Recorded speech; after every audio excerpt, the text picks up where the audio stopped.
କହୁଛି ଶୁଣ।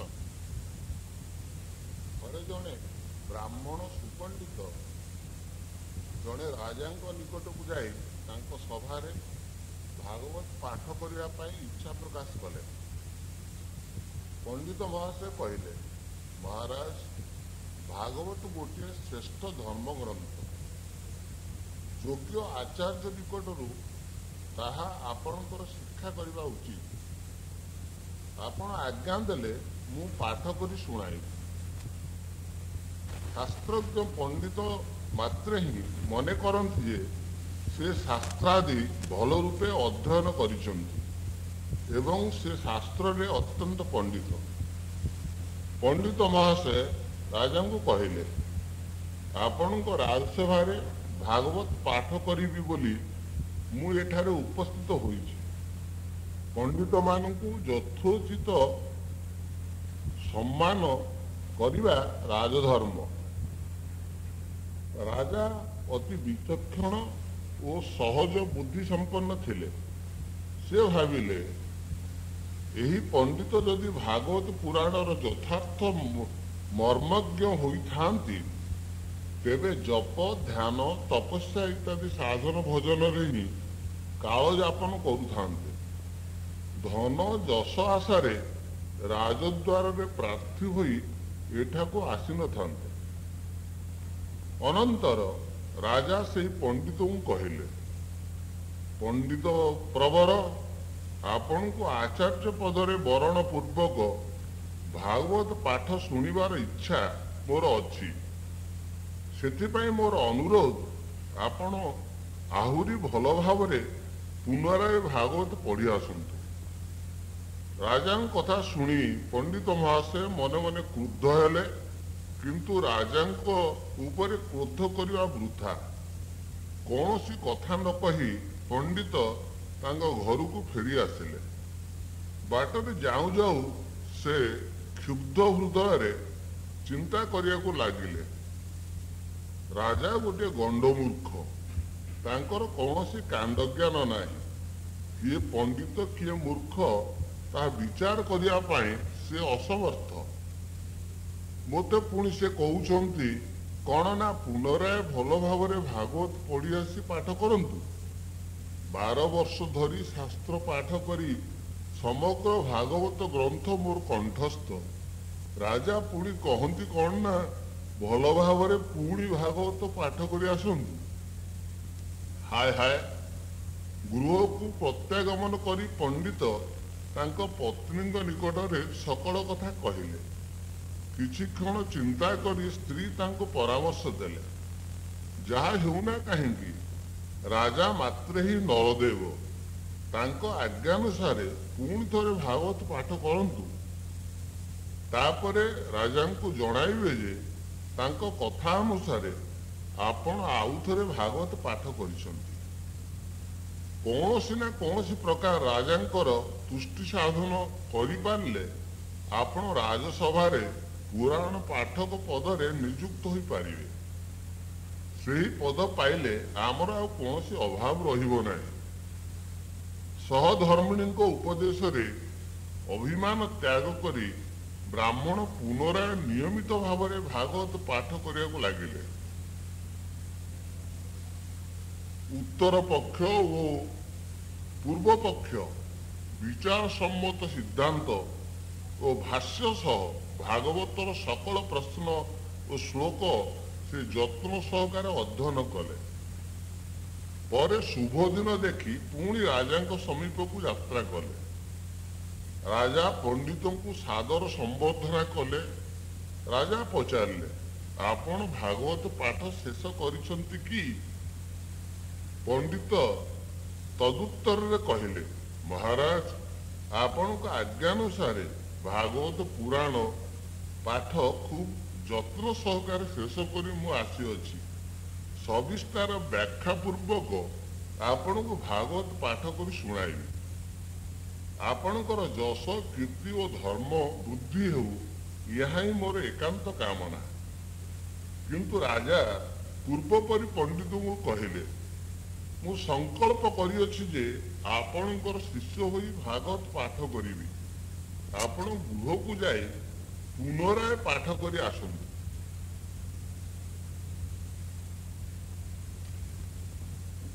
ଏଥର ଆଶାରୁ ବଞ୍ଚିତ ହୋଇ ବ୍ରାହ୍ମଣଙ୍କର ଦୁଃଖର ଆଉ ସୀମା ରହିଲା ନାହିଁ। ସେ କୌଣସି ପ୍ରକାରେ ଗୃହ ପ୍ରତ୍ୟାଗମନ କରି ପତ୍ନୀକୁ ସମସ୍ତ ବୃତ୍ତାନ୍ତ କହିଲେ। ତାଙ୍କ ସହଧର୍ମିଣୀ ତାଙ୍କୁ ପ୍ରବୋଧ ଦେଇ କହିଲେ, ନିଶ୍ଚୟ ଏହାର କୌଣସି ରହସ୍ୟ ଅଛି। ରାଜାଙ୍କ ଅନୁରୋଧ ଅନୁସାରେ ଆଉ ଥରେ ଭଲ ଭାବରେ ଭାଗବତ ପାଠ କରନ୍ତୁ। ଅଦମ୍ୟ ଅଧ୍ୟବସାୟ ସହିତ ପଣ୍ଡିତ ପୁଣି ଭାଗବତ ପାଠ କରିବାକୁ ଲାଗିଲେ। ପୁନରାୟ ଯେପରି ନିରାଶ ନ ହେବାକୁ ପଡ଼େ ସେଥିପାଇଁ ସେ ନିର୍ଜନରେ ନିବିଷ୍ଟ ଭାବରେ ପାଠରେ ମନୋନିବେଶ କରିବା ପାଇଁ କୃତ ସଂକଳ୍ପ ହେଲେ। ଗୋଟେ ନିବୃତ କକ୍ଷରେ ବସି ପାଠରେ ନିରତ ରହିଲେ। ଭାଗବତ ଗ୍ରନ୍ଥ ପାଠ କରୁ କରୁ ସେ ବର୍ତ୍ତମାନ ନୂଆ ନୂଆ ଅର୍ଥ ଓ ଭାବ ଦେଖିବାକୁ ପାଇଲେ। ଅଜ୍ଞାତ ସାରରେ ଅବତାରଙ୍କର ରହସ୍ୟପୂର୍ଣ୍ଣ ଲୀଳାର ମହିମା ବୁଝି ପୁରୁଷୋତ୍ତମଙ୍କ ଧ୍ୟାନରେ ତାଙ୍କର ଅନ୍ତର ନିର୍ମଳ ହେବାକୁ ଲାଗିଲା। ଭାଗବତର ଅପୂର୍ବ ମହିମାରେ ତାଙ୍କର ଚିତ୍ତ ମୁଗ୍ଧ ହେଲା। ଯଥା ସମୟରେ ଆହାରାଦି କରିବା ପାଇଁ ସେ ଭୁଲିଗଲେ। ଏକ ଅପୂର୍ବ ତତ୍ତ୍ୱ ଓ ସତ୍ୟର ଆଲୋକରେ ତାଙ୍କର ହୃଦୟ ଉଦ୍ଭାସିତ ହେଲା। ଗୃହ ସଂସାରର କଥା ସେ ସମ୍ପୂର୍ଣ୍ଣ ବିସ୍ମୃତ ହେଲେ। ତନ୍ମୟ ଚିତ୍ତରେ ସେହି ନିର୍ଜନ କୁଟୀରରେ ଏକାନ୍ତରେ ସେ ଏପରି ଭାବରେ କାଳାତିପାତ କରିବାକୁ ଲାଗିଲେ, ଧନ ସମ୍ମାନ ଯଶ ଖ୍ୟାତି ପ୍ରଭୃତି ସତ୍ୟ ସତ୍ୟ ହିଁ ତାଙ୍କ ନିକଟରେ ତୁଚ୍ଛ ଓ ହୀନ ବୋଲି ବୋଧ ହେବାକୁ ଲାଗିଲା। ଅତଃପର ଭାଗବତ ପାଠ ମଧ୍ୟ ତ୍ୟାଗ କରି ସେ ପୁରୁଷୋତ୍ତମଙ୍କ ଧ୍ୟାନରେ ମଗ୍ନ ହୋଇ ରହିଲେ। ରାଜାଙ୍କ ନିକଟକୁ ଯିବା କଥା ମଧ୍ୟ ଆଉ ତାଙ୍କ ମନରେ ଉଦିତ ହେଲା ନାହିଁ। ସଂସାରର କଥା ସମ୍ପୂର୍ଣ୍ଣ ରୂପେ ବିସ୍ମୃତ ହୋଇ ତାଙ୍କ ସ୍ୱାମୀ ଈଶ୍ୱର ଧ୍ୟାନରେ ଏକାନ୍ତ ନିମଗ୍ନ ଚିତ୍ତରେ କାଳ କଟାଉଛନ୍ତି ଦେଖି ପତ୍ନୀ ଅତିଶୟ ବ୍ୟାକୁଳ ହେଲେ।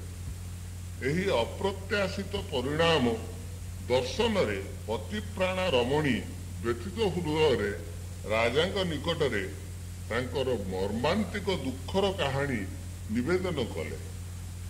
ଏହା ଶୁଣି ରାଜାଙ୍କ ପ୍ରାଣ ଆନନ୍ଦିତ ହେଲା। ସେ ସ୍ୱୟଂ ପଣ୍ଡିତ ପ୍ରବରଙ୍କୁ ଦେଖିବାକୁ ଗଲେ।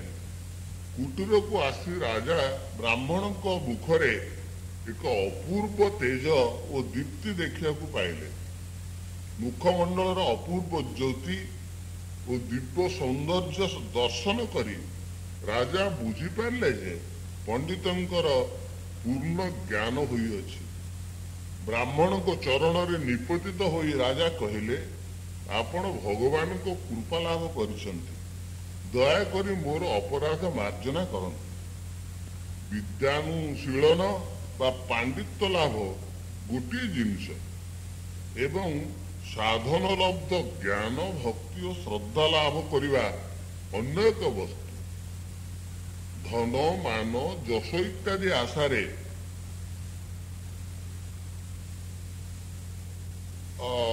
ଭାଗବତ ପଢିବା ଏବଂ ଜ୍ଞାନ ଲାଭ କରି ସାଧନାରେ ଉନ୍ନତି କରିବା ପାଇଁ ଭାଗବତ ପଢିବା ଉଭୟ ଭିନ୍ନ କଥା। ତେଣୁ ପଣ୍ଡିତଙ୍କର ଯେଉଁ ଜ୍ଞାନ ଯେଉଁ ଭକ୍ତି ଯେଉଁ ଶ୍ରଦ୍ଧା ଲାଭ କରାଗଲା ଏହା ହିଁ ଦିବ୍ୟ ଦର୍ଶନ ଜୀବନରେ ତାଙ୍କୁ ଆଣିଦେଲା।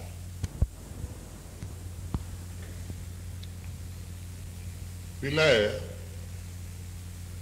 ରାମକୃଷ୍ଣ ପରମହଂସଙ୍କର ଗୋଟେ ଗପ କହୁଛି ଶୁଣ। ଗୋଟିଏ ଶିବ ମନ୍ଦିର ପାଖରେ ଜଣେ ସନ୍ନ୍ୟାସୀ ରହୁଥିଲେ। ସମ୍ମୁଖରେ ଗୋଟିଏ ବେଶ୍ୟାଳୟ ଥିଲା। ସେଠାକୁ ଦିନ ରାତି ଲୋକ ଯିବାର ଦେଖି ସନ୍ନ୍ୟାସୀଙ୍କ ମନରେ ଦୁଃଖ ହେଲା। ଦିନେ ସେ ସେହି ବେଶ୍ୟାକୁ ଡାକି ତିରସ୍କାର କରି କହିଲେ, ଦେଖ तू भारी पापी, दिन राति पाप करुछु, तोर दशा कौन हेब। बेशा यही कथा शुणी नितांत दुखित हेला, आउ मने मने निजको धिक्कार करी ईश्वर निकटर प्रार्थना कला। सेही दिन ठारू से जेतेबेले पेट पाई पाप काम करे तत्क्षणात से भगवान को निकटर प्रार्थना जनाए। परदिन सन्यासी मने कले ये बेश्या घर को जेते लोक जाती सेमानंकु देखिबाकु हेबो। जेते लोक जाती सन्यासी प्रत्येक लोकर संख्या रखिया पाई गोटे गोटे गोड़ी रखती। क्रमे क्रमे गोटे गोटे होई अनेक गोड़ी जमीगला। परे दिने उक्त बेश्या को देखि पारी सन्यासी सेही गोड़ीर गदा देखाए कहले, देख देख पापिनी, एही केते दिन रे तू केते राशि राशि पाप करिछु। एथिपाई वर्तमान मध्य कहूची सावधान। बेश्या गोड़ीर गदा देखी भीत होई भगवान को कातर प्राण रे प्रार्थना कला, हे भगवान मोते मुक्त करंतु। परे यही बेश्या और सन्यासी एक दिन ही मृत्यु है। जमदूत आसी सन्यासी को आ विष्णुदूत आसी बेश्या को नहीं गले। विष्णुदूत बेश्या को नहीं जाउछंती, आउ जमदूत तांकु नेबाकु आछंती देखी सन्यासी व्यतिव्यस्त होई कहले, तुंभ मानकर भूल होईछि।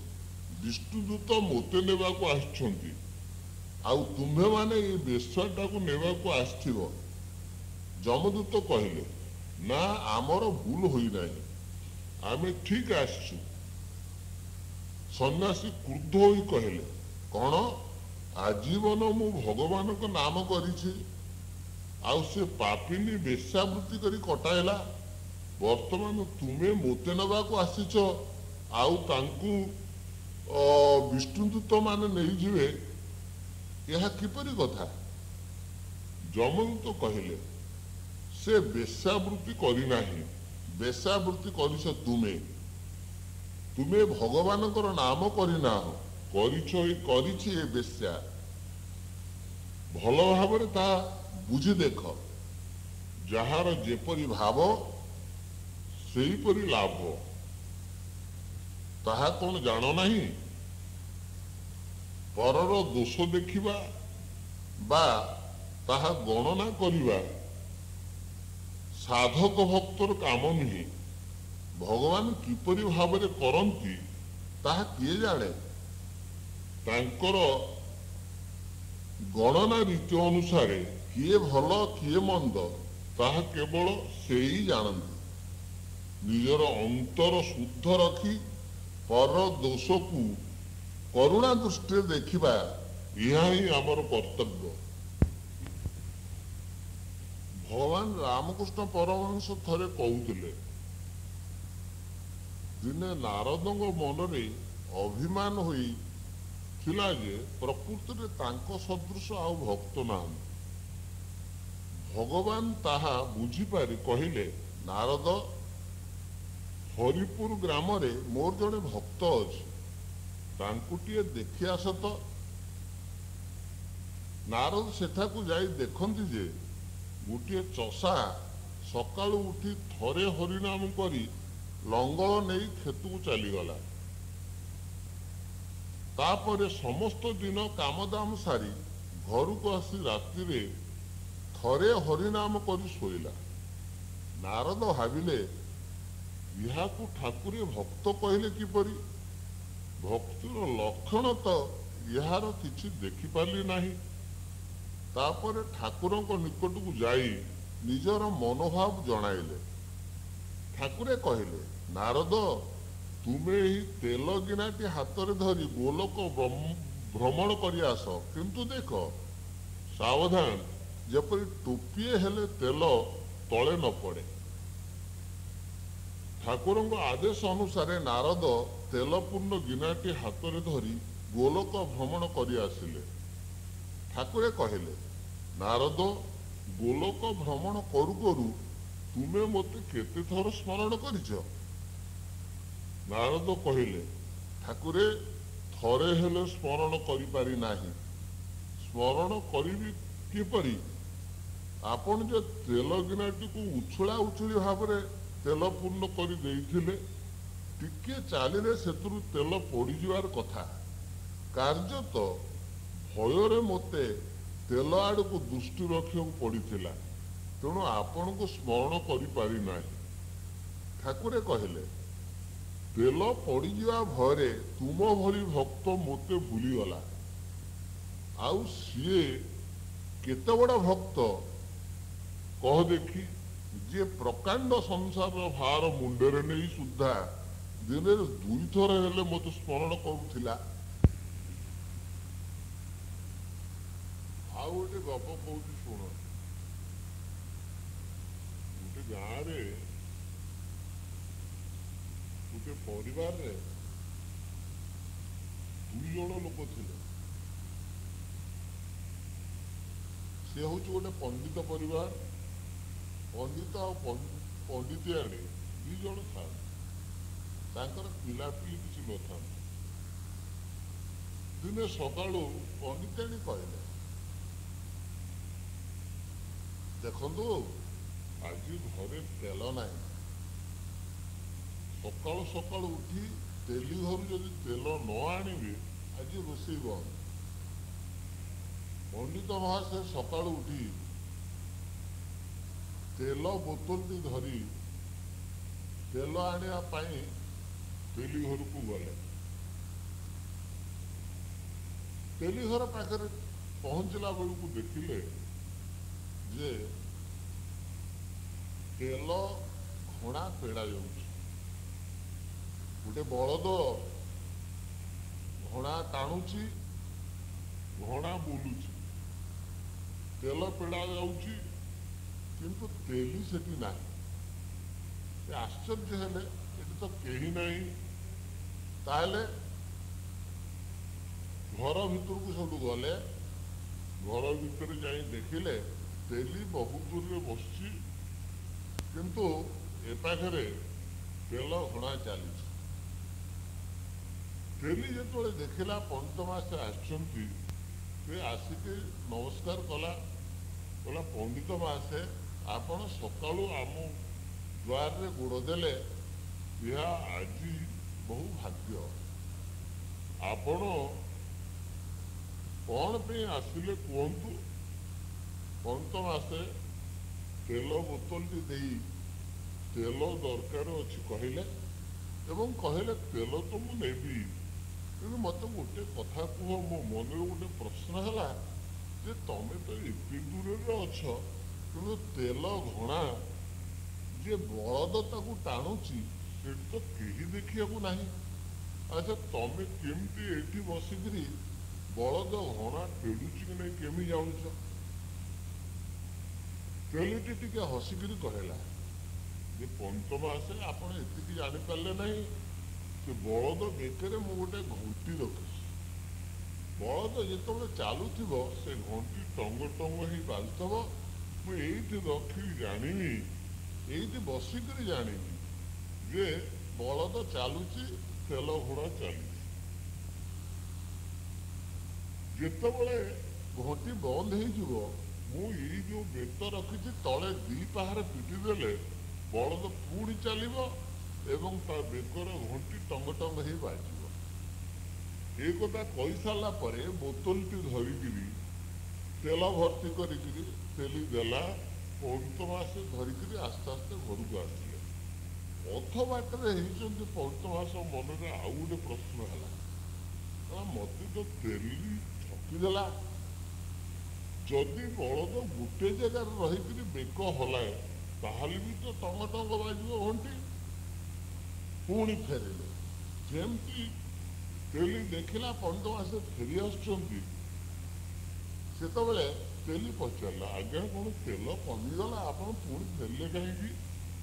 ନା ନାଇଁ, ମୋର ମନରେ ଆଉ ଗୋଟେ ପ୍ରଶ୍ନ ହେଲା, ତମେ ମୋତେ ଠକିଦେଲ ଉତ୍ତର ଦେବାରେ। ତେଲି ଯୋଡ଼ ହସ୍ତରେ କହିଲା, କ'ଣ ଆଜ୍ଞା ଠକିଦେଲି? ନା ଦେଖ ତମେ ଏ କଥା କହିଲ ଯେ ତମେ ଯଦି ବସିଲେ ବଳଦ ଚାଲିଲେ ତା ବେକର ଘଣ୍ଟି ଟଙ୍ଗ ଟଙ୍ଗ ବାଜିବ, ତମେ ଜାଣିବ ଯେ ଘୋଡ଼ା ସେ ବହୁଛି ବା ଚାଲିଛି, ବଳଦ ଜାଣିପାରିବ। ଯେ ମନେକର ବଳଦ ଗୋଟେ ଜାଗାରେ ଠିଆ ହେଇ ବେକ ହଲେଇଲେ ଘଣ୍ଟି ବି ଟଙ୍ଗ ଟଙ୍ଗ ହବ, ତାହେଲେ ତମେ କେମିତି ଜାଣିବ ଯେ ବଳଦ ଚାଲିଛି ବୋଲି? ବେଲି ଟିକେ ଖୁବ୍ ଜୋରେ ହସିକିରି କହିଲା, କହିଲା ଆଜ୍ଞା ଯୋଉ ଗୋଟିକ ବୁଲୁଛି ସେ ଗୋଟେ ବଳଦ, ତାକୁ ମୁଁ ଯାହା ଶିଖେଇଛି ସେୟା ହିଁ ସେ କରୁଛି। ଯଦି ସେ ବଳଦ ଜାଗାରେ ଗୋଟେ ପଣ୍ଡିତ ଯୋଚା ହେଇଥାନ୍ତା ତାହେଲେ ଠକିକିରି କେମିତି ସେ ଠକିବାର ପ୍ରକୃତି ତାର କେମିତି, ଠକିବାର ସୁବିଧା ଉପାୟଟା କେମିତି ସେ କରିଥାନ୍ତା। କିନ୍ତୁ ସେ ଯେ ପଣ୍ଡିତ ନୁହେଁ, ସେ ଗୋଟେ ବଳଦ, ମୁଁ ତାକୁ ଯେମିତି ଭାବରେ ଶିଖେଇଛି ସେମିତି ଭାବରେ କରୁଛି, ସେ ପଣ୍ଡିତ ନୁହେଁ। ଏକଥା ଶୁଣି ପଣ୍ଡିତ ଟିକେ ଅପମାନିତ ବହୁତ କଲେ। ତାପରେ ଧରିକିରି ତେଲ ଗିନା ବା ତେଲ ବୋତଲ ଧରିକିରି ଘରକୁ ଆସିଲେ। କଥା ହେଲା ଯେ ଯୋଉ ତେଲ ଘଣା ଇଏ ହେଉଛି ଗୋଟେ ସଂସାରକୁ, ସଂସାର ତେଲ ଘଣା ପେଡ଼ା ହେଉଛି। ଆମେମାନେ ଏଇ ଘୋଡ଼ାର ଗୋଟିଏ ଗୋଟିଏ ବଳଦ, ଏବଂ ତେଲି ଯେ ସିଏ ହେଉଛି ଯେ ପରମ ପୁରୁଷ ବା ପରମ ପିତା। ତାହେଲେ ପରମ ପୁରୁଷ ବା ପରମ ପିତା ବା ପୁରୁଷୋତ୍ତମ, ତାଙ୍କୁ ଆଶ୍ରୟ କରି ତାଙ୍କରି ସଂସାର ତେଲ ଘୋଡ଼ା ପେଡ଼ି ପେଡ଼ିକିରି ଆମେ ଚାଲୁଛୁ। ଯଦି ନିଜକୁ କେବେ ପଣ୍ଡିତ ବୋଲି ନିଜେ ଚିନ୍ତା କରୁ ତାହେଲେ ଜୀବନ ସାରା ଠକିଯିବା ଛଡ଼ା ଅନ୍ୟ କିଛି ନାହିଁ। ତେଣୁ ଏତିକି କଥା, ଏ ସଂସାର ଭିତରେ ଯେତିକି ଦିନ ଆମେ ରହିଥିବା ସେଇ ପରମାତ୍ମା ବା ପରମ ପୁରୁଷଙ୍କର ତେଲ ଘୋଡ଼ାର ବଳଦ ହେଇକିରି ଯଦି ଆମେ ବଞ୍ଚି ରହିପାରିବା ତାହେଲେ ତାଙ୍କରି ଇଚ୍ଛାରେ ଚାଲିବା, ଏଥିରେ ହେଲେ ମଣିଷର ଜୀବନର ସୁଖ ଦୁଃଖ ଦୁଇଟା ଯାକ ସମାନ ଭାବରେ ଆମକୁ ପ୍ରତୀୟମାନ ହେବ। ହେଲେ ରାମକୃଷ୍ଣ ପରମହଂସଙ୍କର ଆଉ ଗୋଟିଏ ଗପ କହୁଛି ଶୁଣ। ଥରେ ଜଣେ ଗାଡ଼ିବାଲା ଦୂର ପାହାଡ଼ ପାଖକୁ, ଖୁବ୍ ଦୂର ଗାଡ଼ି ନେଇକି ଯାଇଥିଲା କେତୁରେ କଳା କଳା ପଥର ଆଣିବା ପାଇଁ। ବହୁ ପରିଶ୍ରମ କରି ପଥର ତାଡ଼ିଲା, ଗାଡ଼ିରେ ବୋଝି ହେଇଗଲା। ଗାଡ଼ି ଯେତେବେଳେ ବୋଝି ହେଇଗଲା ସେତେବେଳେ ବଳଦ ଲଗେଇ ଗାଡ଼ି ଟାଣି ଟାଣିକି ସେ ଚାଲିଥାଏ। ବାଟରେ ଆସିଲା ବେଳକୁ ଗୋଟେ ନଈ ବନ୍ଧ ଉଠାଣି ପଡ଼ିଲା। ବହୁ ପରିଶ୍ରମ କରି ଗାଡ଼ିଟାକୁ ଉପରକୁ ଉଠେଇକି ଆଣିଲା। ଦେଖିଲା ଯେ ବଳଦ ତାର ଥକି ଯାଇଛନ୍ତି, ଗାଡ଼ିଟାକୁ ପୁରା ଘର ଯାଏ ନେଇପାରିବ ଏକଥା ତାର ସନ୍ଦେହ ହେଲା। ବୋଝ ଟିକେ କମେଇବା ପାଇଁ 2 ଖଣ୍ଡ ପଥର ତା ଦେହରୁ ଗଡ଼େଇ ଦେଲା। ଗୋଟେ ପଥର ଉପର ପାଖରେ ପଡ଼ିଲା, ଆଉ ଗୋଟେ ପଥର ଗଡ଼ି ଗଡ଼ିକିରି ନଈ ତୁଠରେ ପଡ଼ିଲା। ଗାଡ଼ିବାଲା ଚାଲିଗଲା। ଏ ରାସ୍ତା କଡ଼ରେ ଯୋଉ ପଥରଟି ପଡ଼ିଥିଲା, ଏଠି ଗୋଟେ ସାଧୁ ଲୋକ, ବ୍ୟବସାୟୀ ଲୋକ, ସେ ପଥରଟି ଦେଖିଲା, କଳା ପଥରଟିଏ, ତାର ଭାରି ଲୋଭ ହେଲା। ସେ ପଥରଟି ନେଇ ଗୋଟେ ଶିବଲିଙ୍ଗ ତିଆରି କଲା ଏବଂ ନଦୀ କୂଳରେ ଗୋଟେ ମନ୍ଦିର କଲା। ସେ ମନ୍ଦିରରେ ଏହି ଶିବଲିଙ୍ଗଟି ପ୍ରତିଷ୍ଠା କଲା। କ୍ରମେ ସେବା ପୂଜାର ସୁବିଧା କରାଗଲା। ବହୁତ ଲୋକ ଦୂରରୁ ସେ ମନ୍ଦିରକୁ ଆସିଲେ। ନହଣୀ, ନବାତ, ବେଲପତ୍ର ସବୁ ଦେଇ ପୂଜା ଆରାଧନା କଲେ। ମନ ଭିତରେ ଅନେକ କାମନା ନେଇକରି ଆସିଲେ ଏବଂ ମୁଣ୍ଡିଆ ମାରି ନିଜର ଦୁଃଖ ଜଣେଇକିରି ଘରକୁ ଫେରିଲେ। କ୍ରମେ ଲୋକ ସଂଖ୍ୟା ବଢ଼ିବାକୁ ଲାଗିଲା। बहुत कामना नहीं लोके आसिले सेठी निजर दुख जड़ेकरी से शिवलिंग पाखे प्रार्थना करती एवं घर को जाए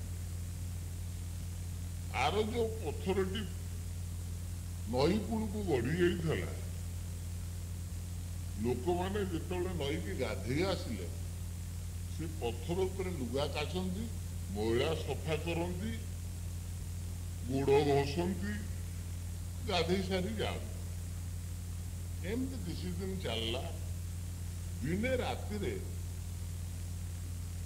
प्राय मध्याह्न रातिर टिके गड़ी जाए तुठरे पड़ा पत्थर शिवलिंग होता पत्थर को डाकिक कहला भाई आमे दी जन जाक गोटे पहाड़ रे थिले गोटे गाड़ी रे गुहा आसिले किंतु तमर भाग्य एते बेसी एते भल तमे शिवलिंग हेल प्रतिष्ठित हेल मंदिर भितर रहिल लहणी नवा तो तम ऊपर केते घोषा है बेलपत्र चढ़ागला केते लोक मुंडिया मारले केते भल मंद कथा तुम शुणिल एवं केते लोकंकर उपकार करी तुम चल जहाँफल देख मो भाग्य एते छोट जे नई तुठरे पशिकी पड़िकी सबु बेले लुगा कचा होची मैला सफा होची गोड़ घसा होची मु यही काम कली दी जनकर जन्म गोटे जगह हेले गुआ गोटे गाड़ी आसिले तुम भाग्य केते बड़ आउ मु केते छोट अवस्था पड़ी एक तुठ पत्थर शिवलिंग होता पत्थर को कह शिवलिंग होता पत्थर उत्तर दौर भाई मु सीना शिवलिंग होकर पूजा पाऊँगी लहणी नवा तो मो पर सब हसा होते लोक मुंडिया मारुंट केते कथा कामना नहीं मो पाक आस पूजा उजा कर भाई गोटे कथा कि जिते लोक हजार हजार संख्यार मो पाक आसुँच तादर गोटे लोकर मनर मैला मु सफा कर पारिना एमाने निजर कामना नहीं आसुँच फेरीगला बेलू एमानक मन जो मैला को से मैला होकर जाऊँ या भर गोटे लोकर मनर मैला मु सफा कर पारिना किंतु तुम्हें हूच भाग्यवान जे कि एते लोकर मैला एते लोकंकर लुगा सफा कर पारुच एवं मैला को सफा करी सेमानक आनंद दे पारुच यार उपकार तुम कर पारुच प्रकृत भाग्यवान हो तुम्हें कथार एक विशेष तात्पर्य है जे साधु संग बा सत्संग तुठ पत्थर भली मनुष्यर समस्त मैला को आवर्जना को सफा करी भल मनुष्यटे कर तोले जीवन में जदि साधु संग करा न जाए जीवन में जदि सत्संग करा न जाए ताले निश्चित भाव मनर मैला जीवनर मैला सफा भल मनुष्यटे तैयारी ही पारना तेणु जीवनर आवश्यकता है अर्थ मान जश इत्यादि आशा न करी संसार भितर रही साधु संग सत्संग करवा ताही भागवत कहुई ए जीव साधु संग बिनु लभी न पारे मोर तनु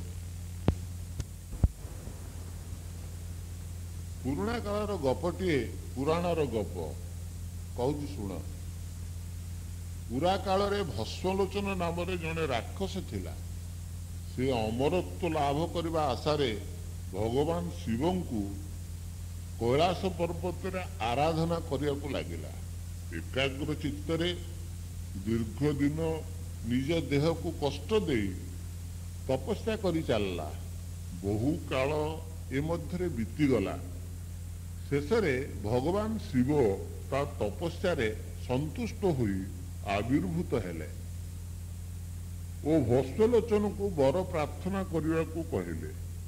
ଭସ୍ମଲୋଚନ ଯୋଡ଼ ହସ୍ତରେ ଅମର ହେବା ପାଇଁ ପ୍ରାର୍ଥନା କଲା। ଭଗବାନ ଶିବ ଅମର ବର ବ୍ୟତୀତ ଅନ୍ୟ ଯେକୌଣସି ବର ମାଗିବାକୁ କହିଲେ, କାରଣ ଅମର ବର ଦେବା ତାଙ୍କ କ୍ଷମତାର ବାହାରେ ଥିଲା। ଭସ୍ମଲୋଚନ ବହୁ ଚିନ୍ତା କରି ବର ପ୍ରାର୍ଥନା କଲା ଯେ ସେ ଯାହା ମୁଣ୍ଡରେ ହାତ ଦେବ ସେ ଭସ୍ମ ହୋଇଯିବ। ଭଗବାନ ଶିବ ବରଦାନର ସମ୍ମତି ପ୍ରଦାନ କଲେ। ପର ମୁହୂର୍ତ୍ତରେ ଭସ୍ମଲୋଚନ ପାଇଥିବା ବର କେଉଁଠାରେ ପରୀକ୍ଷା କରିବ ଚିନ୍ତା କଲା। ସିଦ୍ଧାନ୍ତ କଲା ପାଇଥିବା ବର ସେ ବରଦାତା ଶିବଙ୍କ ମୁଣ୍ଡରେ ପରୀକ୍ଷା କରିବ, କାରଣ ଶିବ ଯଦି ବଞ୍ଚି ରହିବେ ତେବେ ତାଠାରୁ ବର ଫେରାଇ ନେବା ମଧ୍ୟ ସମ୍ଭବ ହେବ। ତେଣୁ ଶିବଙ୍କ ମୁଣ୍ଡରେ ହାତ ଦେଇ ବର ପରୀକ୍ଷା କରିବା ସହିତ ଶିବକୁ ଭସ୍ମ କରିବାକୁ ସେ ଇଚ୍ଛା କଲା। ଏ ମନୋଭାବ ଜାଣିପାରି ଶିବ ନିଜକୁ ରକ୍ଷା କରିବା ପାଇଁ ଦୌଡ଼ିବାକୁ ଲାଗିଲେ। ବ୍ରହ୍ମାଙ୍କ ପାଖରେ ନିବେଦନ କଲେ। ବ୍ରହ୍ମା କିନ୍ତୁ ଭସ୍ମଲୋଚନ ଠାରୁ ଶିବଙ୍କୁ ରକ୍ଷା କରିବା ଅସମ୍ଭବ ମନେ କରି ବିଷ୍ଣୁଙ୍କ ପାଖକୁ ପଠାଇଲେ। ପଛରେ ଭସ୍ମଲୋଚନ ଦୌଡୁଥାଏ। ଶିବ ଭଗବାନ ବିଷ୍ଣୁଙ୍କ ପାଖରେ ବିନୟର ସହିତ ତାଙ୍କୁ ରକ୍ଷା କରିବା ପାଇଁ ପ୍ରାର୍ଥନା କଲେ। ବିଷ୍ଣୁ ଶିବଙ୍କ ଅବସ୍ଥା ଦେଖି ଦୟାପୂର୍ବକ ତାଙ୍କୁ ବୈକୁଣ୍ଠର ଏକ ନିଭୃତ ସ୍ଥାନରେ ଆତ୍ମଗୋପନ କରିବାକୁ କହିଲେ। ଏଣେ ଭସ୍ମଲୋଚନ ବିଷ୍ଣୁଙ୍କୁ ଶିବଙ୍କ ମୁଣ୍ଡରେ ବର ପରୀକ୍ଷା କରିବା ପାଇଁ ନିବେଦନ କଲା। ବିଷ୍ଣୁ ହସି ହସି ଭସ୍ମଲୋଚନଙ୍କୁ କହିଲେ, ତୁମେ କ'ଣ ପାଗଳ ହେଲ? ଶିବ ସବୁବେଳେ ନିଶାଖାଇ ପାଗଳ ଅବସ୍ଥାରେ ଥାଆନ୍ତି। ସେ ପୁଣି ବର ଦେବେ, ତାହା ଫଳବତୀ ହବ, ଏ ଭ୍ରମ ପଛରେ ତୁମେ ମିଛରେ ଦୌଡୁଛ। ଏକ ପାଗଳର ବର କେବେ କେଉଁ ସ୍ଥାନରେ ଫଳବତୀ ହେଲାଣି କି?